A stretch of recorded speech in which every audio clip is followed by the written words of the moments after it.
어느 날 갑자기 나를 극락을 보내달라고 기도를 하면 그 사람은 극락 갈 수 있을까요, 없을까요? 대답을 안 해. 아니, 이 세상에 못된 짓을 골라서 못된 짓만 해놓은 놈이, 그렇게 산 놈이, 언뜻 생각해 보니까 이 세상에서는 안 되겠다 싶은 생각이 들어서 부처님한테 정신 차려와가지고 나를 극락을 보내달라고 열심히 기도를 하면 그 사람은 극락 가야 될까요, 안 가야 될까요? 대답을 똑바로 해야 돼. 그 부처님 가르침의 본질을 가만히 생각해 보면 뭘 가르치고자 했을까라고 생각해 보니까 매사가 긍정이야, 긍정. 부처님께서 세상의 모든 부분을 다 버릴 수 있었던 가장 완벽한 부분은 인생은 절대가 존재하지 않아. 오직 상대가 있을 뿐이라. 만족을 구하는 것 자체가 불교의 본질입니다. 아시겠죠? 그 만족은 밖에 있습니까? 안에 있습니까? 네? 만족은 절대 밖에 없습니다. 만족은 내 안에 있습니다. 근데 오늘 우리 인생을 보면 바깥 경계를 통해서 완성하고자 하는 목적만 정하지 내 마음을 어떻게 변화시켜 보겠다라고 하는 식으로 생각을 하는 경우는 너무 소홀하지 않나 싶은 생각을 하죠. 마음이란 말이에요, 마음. 이거 아니면 약도 없구나. 내가 내 스스로가 긍정해서 스스로 소화시키지만 안 된다라고 하는 그런 굳은 믿음이 있기 때문에 가능한 부분이라는 거죠. 이게 마음의 세계예요. 그러니까 바깥 경계의 양리적 작용도 중요하지만 가장 중요한 부분은 내가 내 스스로가 이 부분을 해소할 수 있는 굳은 희망이 있을 때 가피도 있을 수 있다는 점을 기억하시기 바랍니다. 아시겠죠? 그래서 가피예요, 가피. 가피라는 자체는 뭐예요? 부처님은 옷을 입는다는 얘기예요. 그럼 부처님은 뭘로 완성하신 분이에요? 마음으로 완성하신 분이에요. 모든 부분을 긍정적 부분이나 부정적 부분이 아닌 있는 그대로의 현상을 있는 그대로 볼 수 있는 능력을 완성하신 분. 그러니까 오늘날 모든 부분은 전부 다 마음작용에 의해서 세상에 일어나는 부분인데도 불구하고 오늘날 우리는 마음작용이라는 자체를 내려놓고 오직 현상에만 끄들려가는 경우가 너무 많다. 그러니까 이 세상은 뭘로 창조된다? 인식으로 창조된다. 어떻게 인식할 거냐에 따라서 달라지는 부분이라. 이 세상 모든 부분을 긍정적으로 행복하게 여기는 사람 본인 스스로가 행복을 창조하는 거예요. 창조주는 하나님이 아니고 부처님이 아니셔. 여러분들 스스로가 창조주라는 사실을 기억하고 가시기 바랍니다. 아시겠죠? 뭘 창조할 거냐?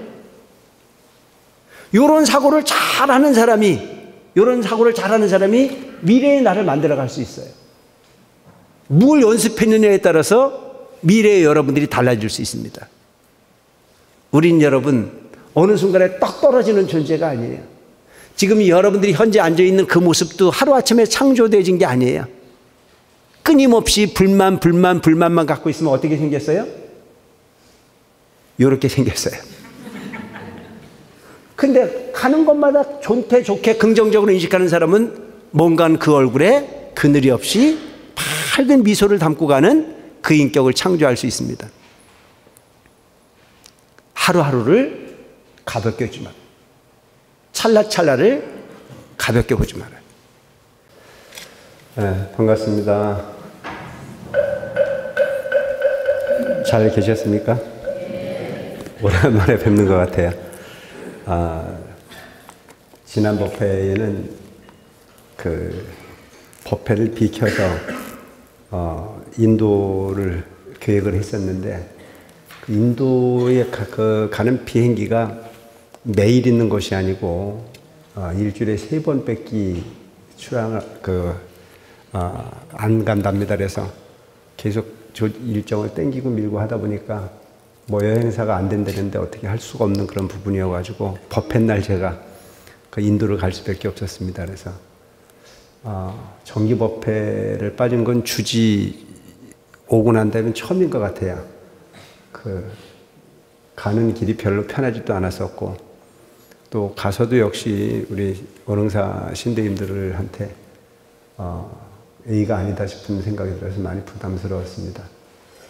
특히 제가 인도에 가 있는 동안에 법회 날부터 특별 차례 정진을 통해서 우리 회장님의 그 건강이 속히 쾌유되기를 바라는 그런 차례 정진도 한다는 얘기를 들었는데 잘 하셨죠? 어쨌든 오늘 그래서인지 몰라도 우리 회장님께서 뭐처럼 법회 오시니까 좋죠? 우리 회장님 다시 한번 큰 쾌유를 빌면서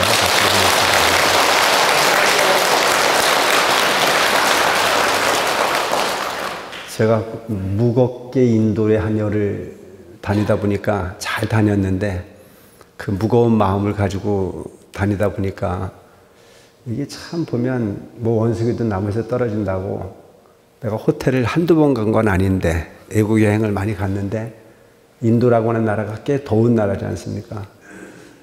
잘 다녔어요. 그런데 이제 마지막 날은 아마 여행사에서 우리 스님 기억에 남을 만한 호텔을 한번 재워주겠다 싶어가지고 정말 좋은 호텔을 만들어 주더라고요. 그런 좋은 호텔을 가본 일이 없어가지고 그 침대 시트를 보니까 위에 그게 아마 보조 시트를 갖다 놓은 부분을 저는 그게 시트인 줄 알고 거기에 들어가서 자고 나왔더니 얼마나 추웠는지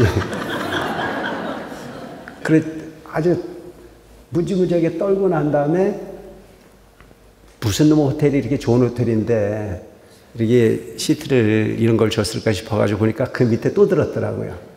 근데 거기 들어가 잤으면 내가 괜찮은데 그 밖에 있는 시트를 덮고 잤더니 이게 감기가 와가지고 그날부터 아파가지고 와서 지금까지도 계속 이렇게 아파요. 그 이제 어저께는 어쩔 수 없어서 또 김해 법회에서 갔는데 그 금요일 날 법화경 내버두고 여기서 내가 안 나가면 우리 신대님들이 욕할 것 같아가지고 김해로 갔거든요. 그래서 김해 가서 자고 내일 어저께 이제 법회여서 법회 날 아침 일어나 보니까 두드러기가 나가지고 밑에 입술이 이만큼 불어났어요. 그리고 이제 어저께 어쩔 수 없이 이제 법회를 보고 오늘 어저께 이곳에 와서 자고 일어났더니 오늘 아침에 일어나 보니까 또 윗입술이 이렇게 보이세요. 이게 그 가지 말아야 될 인도 여행을 너무 길게 갔다 온 여독이 이렇게 여러 가지로 민폐를 끼친다 싶은 생각을 했습니다. 어쨌든 없는 동안에 사찰 관리를 위해서 주신 우리 부회장을 비롯한 모든 분들께 감사를 드리고 인도라는 나라를 가보니까 부처님께서 참 힘드셨겠다 싶은 생각이 들더라고요. 30년 전에 인도를 갔을 때, 그리고 10년 전에 인도를 갔을 때, 그리고 요즘에 이제 인도를 갔을 때 그 차이가 어마어마한 차이가 있다라고 하는 그런 생각을 했고, 인도도 아주 어마어마한 변화를 일으키고 있다라고 하는 그 느낌을 가졌지만, 참 숨쉬기가 어려운, 우리가 이제 겨울철만 되면 항상 제일 걱정스러운 것이 황사 날라오고, 숨을 제대로 못 쉬어가지고 항상 공기를 걱정하는 어떤 그런 환경에 살고 있는 게 우리 삶이라면 인도는 우리한테 되면은 비교도 안 된다. 가는 곳마다 매연에 가는 곳마다 숨을 쉬기가 어려울 정도로 그런 환경. 부처님의 삶이라는 자체는 결코 호락호락하지 않았는데도 불구하고 나만을 위해서 마음을 내서 살기도 어려운 부분이 환경인데도 불구하고 어찌 남을 위한 인생을 평생을 예관하셨을까? 그 가르침이 얼마나 위대하고 컸으면 2500년이 지난 지금도 우리는 그분의 삶을 조명하고 그분의 가르침을 다시 한번 일깨우기 위해서 이 먼 길을 와서 이렇게 고생을 하고 다니나 싶은 생각을 하게 됐습니다.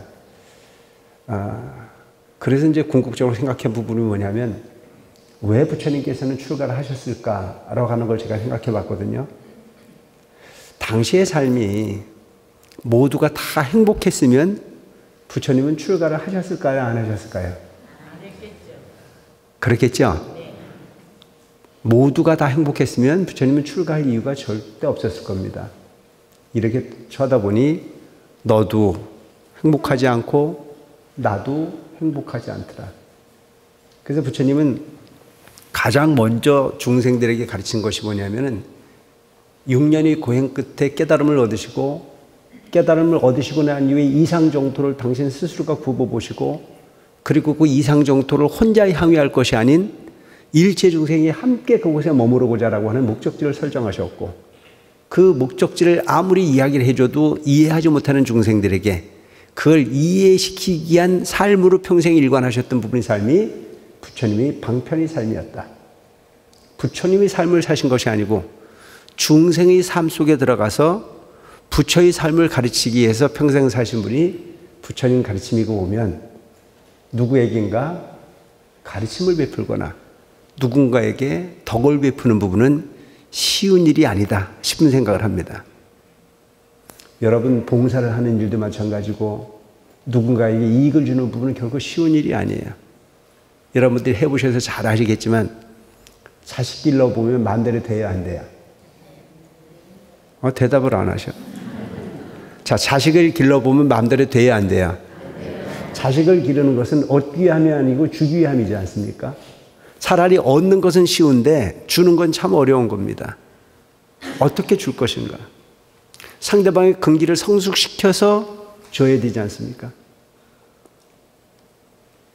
그런데 오늘날 우리는 내 자식 하나를 제대로 기르는데도 그만큼 어려운데 모든 생명의 아버지가 돼서 모든 생명을 자비로서 섭수하고 모든 생명을 당신과 같은 인격으로 승화시키기 위해서 애쓰셨던 부처님의 삶, 그 삶은 꽤 고된 삶이었겠구나 싶은 생각이 들어서 가슴이 숙연해지더라고요. 첫날 제가 갔을 때에 간 곳이 바라나시 녹야원이라고 하는 곳에 부처님께서 첫 오비구에게 설법을 하셨던 그곳에 갔습니다. 그래서 그곳에서 그 삶의 환경을 봤을 때 참 바라나시라고 하는 그 도시는 인도 힌두교의 성지 같은 곳이었어요. 불교는 없고 성지, 소위 말하는 소위 힌두교라고 하는 부분이 겐지스 강이라고 하는 강을 중심으로 모든 사람들이 사는 모습을 보면 과연 저 사람들은 무슨 생각을 가지고 살까 싶을 생각을 정도로 정말 복잡한. 근데 그들의 삶과 불교를 비교했을 때 왜 그 위대한 가르침의 불교는 크게 부각하지 못하고 단순하게 사는 힌두교는 저렇게 크게 아직까지도 크게 번성을 해서 엄청난 사람들이 문성성시를 이루어 그 종교에 빠져 사는 이유가 뭘까? 저는 이런 생각을 잠깐 해봤어요. 우리가 지금 생각해 보면 아무리 똑똑하고 아무리 많은 공부를 한 사람이라고 하더라도 부처님의 논리를 뛰어넘을 수 있는 논리는 거의 별로 없다고 저는 생각합니다. 내가 스님이어서 그런지 몰라도 이 세상에 아무리 완벽한 논리가 존재한다고 하더라도 부처님의 논리를 뛰어넘을 수 있는 부분은 존재하지 않아요. 저는 그렇게 생각합니다. 근데 그런 완벽한 논리로서 그들을 제도하신 첫설법지 바라나시. 그것은 불교가 꽃이 피어져 있는 부분이 아니고 불교는 흔적만 있을 뿐이요 오직 힌두교라고 하는 종교가 인도의 모든 사람들을 끌어들일 수 있는 부분의 환경으로 저렇게 가는 이유가 뭘까라고 하는 것이 아주 크나큰 의문의 의문을 불러일으키더라고요. 그 겐지스 강이라고 하는 강을 저녁에도 가고 아침에도 가봤다 보니까 저녁이고 뭐 아침이고 사람들이 그 물에 가가지고 그래서 그 겐지스 강이라고 하는 강이 왜 그렇게 유명한 강물이 됐는지 궁금해서 가이드한테 물어봤습니다.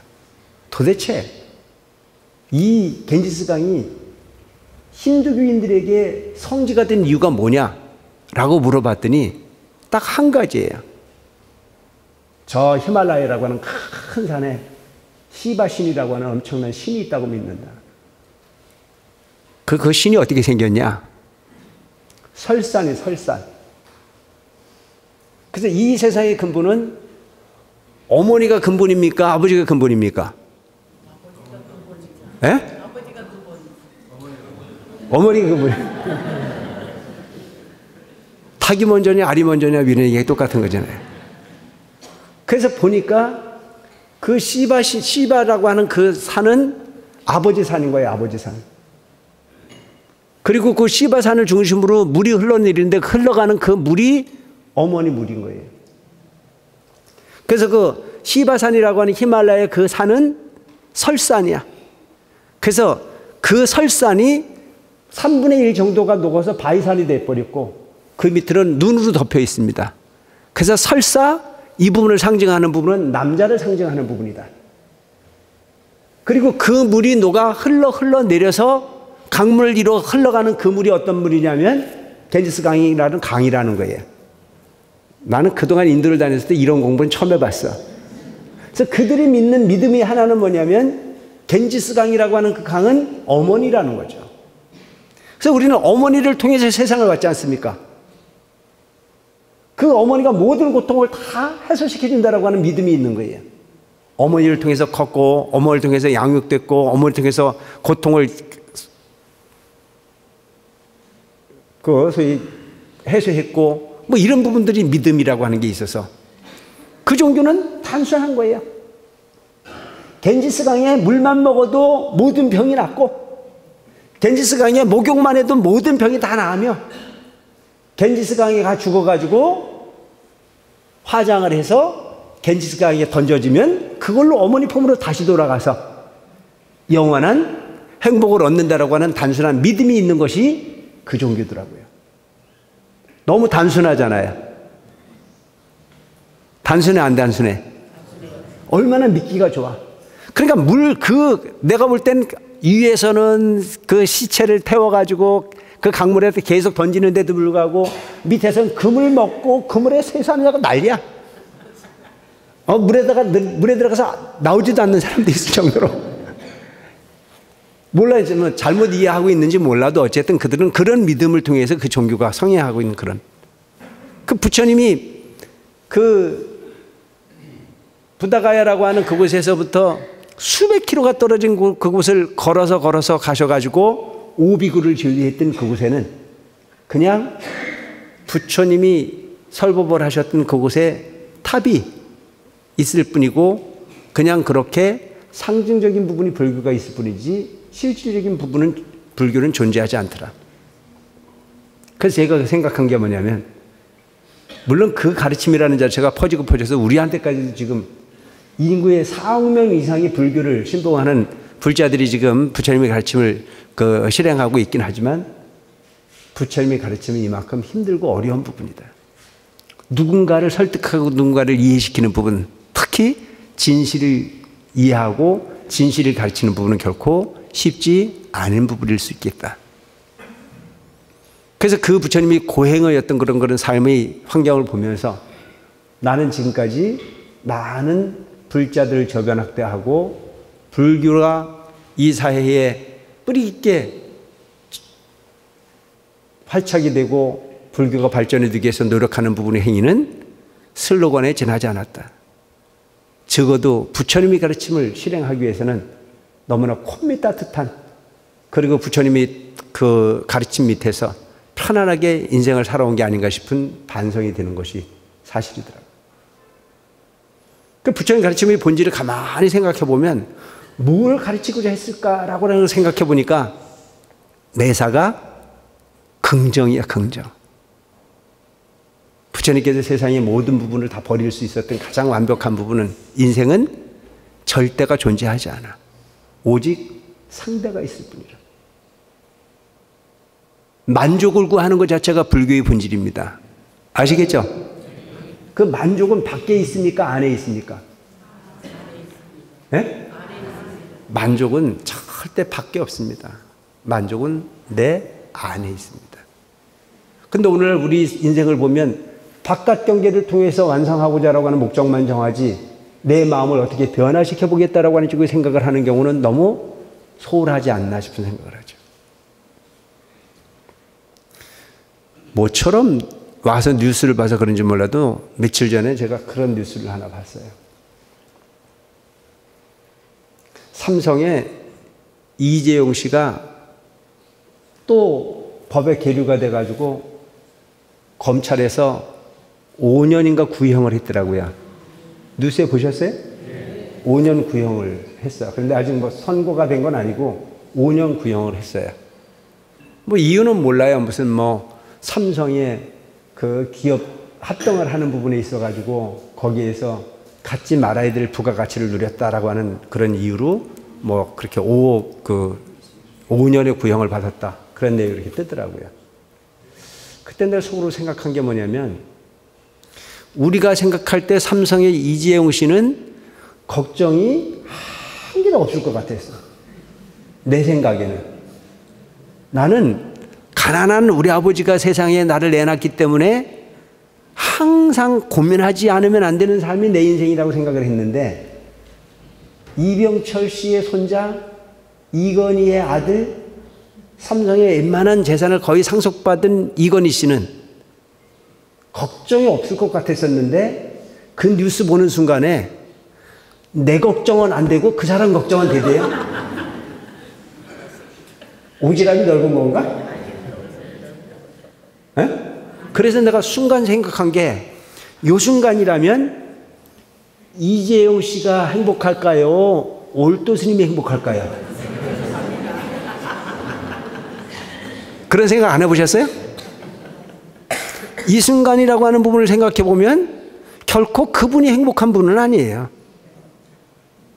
아무것도 가진 게 없는 그냥 이 몸 하나 가지고 사는 내가 적어도 나는 5년 구형 같은 건 신경 안 써도 되잖아요.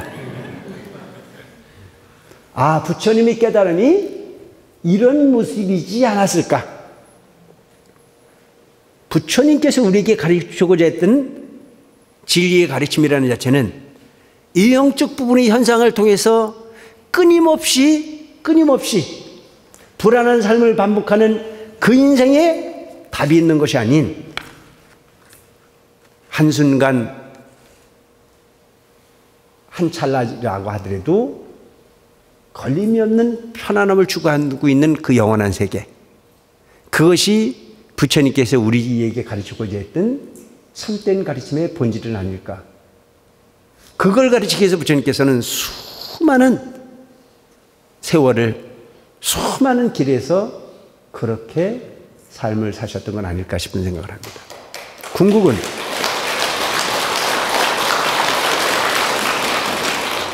우리가 하는 기도라고 하는 부분도, 우리가 하는 수행이라고 하는 부분도 무엇을 위한 수행이고 무엇을 위한 기도일까라고 하는 걸 한번 생각해 볼 필요가 있습니다.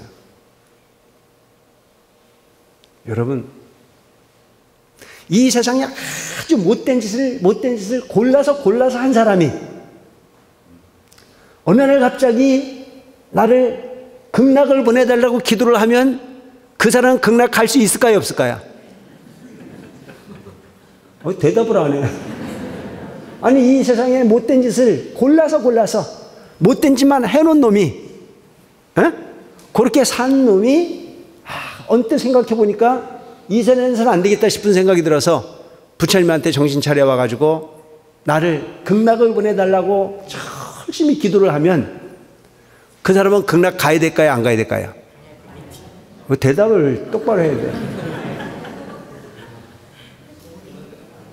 가야 돼, 안 가야 돼?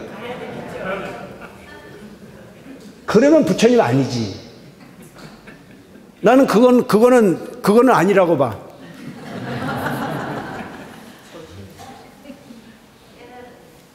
왜 그러냐면, 자, 이 세상은 선인 선가요? 악인 악과라고 얘기해서 이게 진리예요.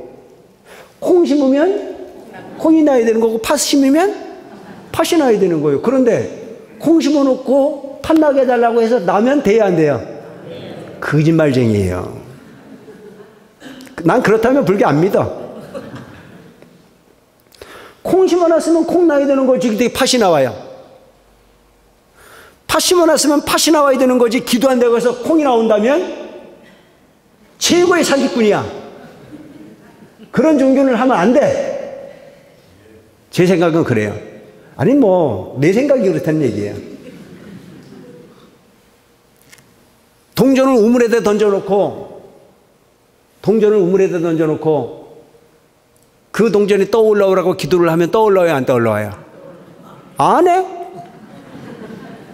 내가 이야기하고자 하는 부분 자체는 기도는 될 수 있는 부분을 될 수 있게끔 하는 지혜를 발현하는 내 생각을 바꾸는 나의 무명으로부터 스스로의 지혜를 발현해내는 그 노력이 진정한 기도일 수 있고 진정한 수행일 수 있다는 사실을 기억하는 불자가 됐으면 좋겠습니다. 아시겠습니까?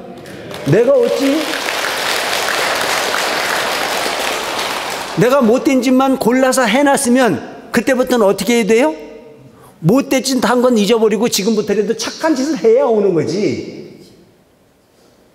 내가 지금까지 콩을 심어놨는데 콩은 필요 없고 팥이 필요해. 그럼 콩밭 갈아엎고 뭐 해야 돼? 팥 심어야 돼. 그 이치를 깨닫는 게 수행이야. 내가 인간은 내가 만들어내는 거지 누가 만들어주는 부분이 아니에요.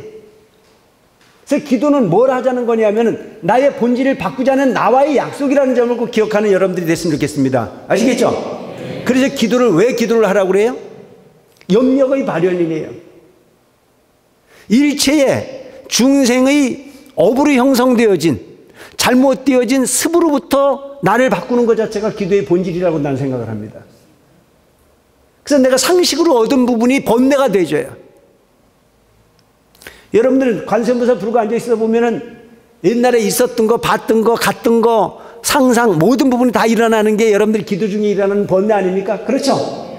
근데 그런 부분을 한 번도 점하지 않았다면 그런 생각이 안 올라올 거예요. 언젠가는 연결고리가 있었던 부분들이 상상과 공상에 대해서 피어올라오는 부분이겠죠. 근데 그 부분을 뚫고 들어가서 그 부분과 전혀 관계가 없는 오롯한 나를 만났을 때 거기에서 나의 본성을 만날 수 있는 거죠. 그래서 기도라고 하는 부분은 내가 나를 찾는 부분이지 누군가가 바깥 경계에 있는 어떤 현상을 나한테 이익되게 끌어오는 부분이 역할이라고 생각해서는 안 된다는 거죠. 열심히 기도를 하면 내 마음으로 약으로 받아들이면 약이 될 수 있습니다. 기도를 하면 되는 이유가 그거예요. 여러분 우리 군대 갔을 때 옛날 군대, 요즘 군대는 그런 군대가 아니라고 그러는데 옛날 군대는 배가 아프다고 그러면 뭐 발라줬는 줄 알아요? 빨간 약 발라줬어요. 빨간 약을 발랐어도 약이라고 생각하니까 약이라고 그것이 작용이 돼요. 그 빨간 약이 상식적으로 생각해보면 무슨 이에 도움이 돼가지고 배 아픈 게 낫겠습니까? 우리 처사님들 경험 있으시잖아요. 없나요? 그게 가능한 부분이 뭐냐 이거예요. 마음이란 말이에요. 마음. 이거 아니면 약도 없구나. 내가 내 스스로가 긍정해서 스스로 소화시키지면 안 된다라고 하는 그런 굳은 믿음이 있기 때문에 가능한 부분이라는 거죠. 이게 마음의 세계예요. 그러니까 바깥 경계의 양리적 작용도 중요하지만 가장 중요한 부분은 내가 내 스스로가 이 부분을 해소할 수 있는 굳은 희망이 있을 때 가피도 있을 수 있다는 점을 기억하시기 바랍니다. 아시겠죠? 그래서 가피예요. 가피. 가피라는 자체는 뭐예요? 부처님은 옷을 입는다는 얘기예요. 그럼 부처님은 뭘로 완성하신 분이에요? 마음으로 완성하신 분이에요. 모든 부분을 긍정적 부분이나 부정적 부분이 아닌 있는 그대로의 현상을 있는 그대로 볼 수 있는 능력을 완성하신 분. 그러니까 오늘날 모든 부분은 전부 다 마음작용에 의해서 세상에 일어나는 부분인데도 불구하고 오늘날 우리는 마음작용이라는 자체를 내려놓고 오직 현상에만 끄들려가는 경우가 너무 많다. 여러 번 얘기를 했습니다마는 여러분 어떤 사람이 부자예요? 만족을 안 한 사람이 부자예요. 만족을 묻는 사람은 영원한 가난합니다. 그 만족이라고 하는 부분은 내가 구하는 거지 누군가가 구하는 게 아니라 그러잖아요. 난 우리나라가 이렇게 좋은지 이번에 인도 가보니까 알겠더라니까. 참 좋아. 깨끗하지요. 먹을 거 지천이죠. 세상에 불편한 게 하나도 없어.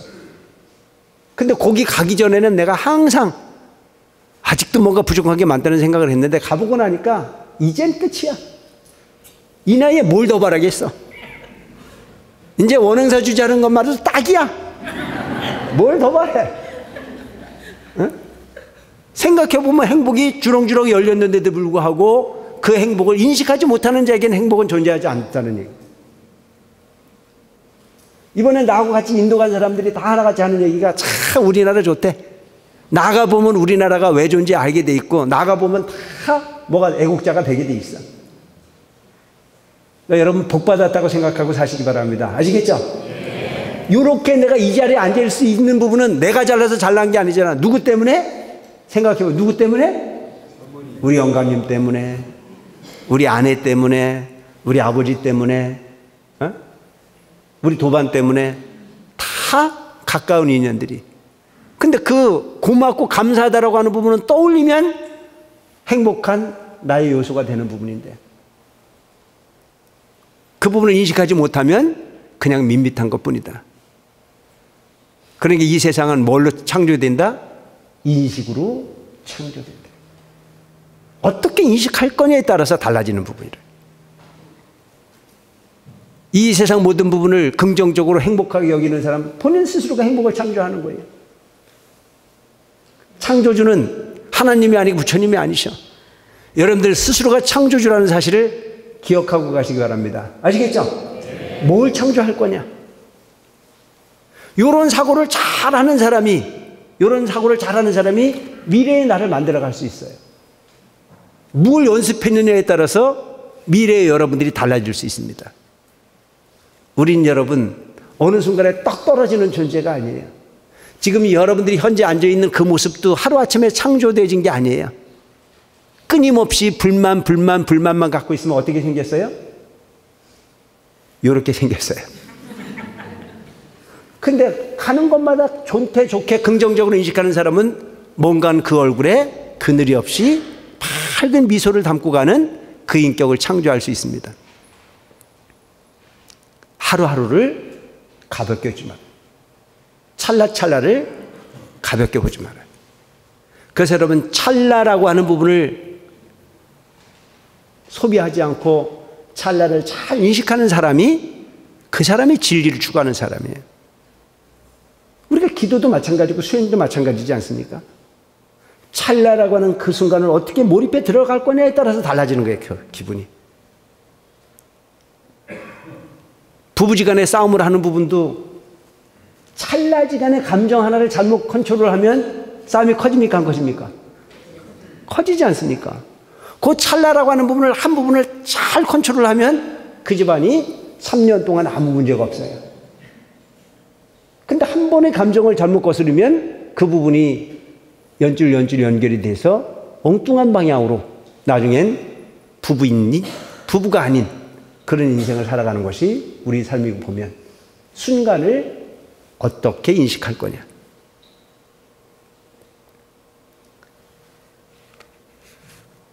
그래서 부자가 되는 방법은 물질로서 많은 부분을 모으는 부분도 있겠으나 더 중요한 부분은 물질을 어떻게 잘 활용할 거냐.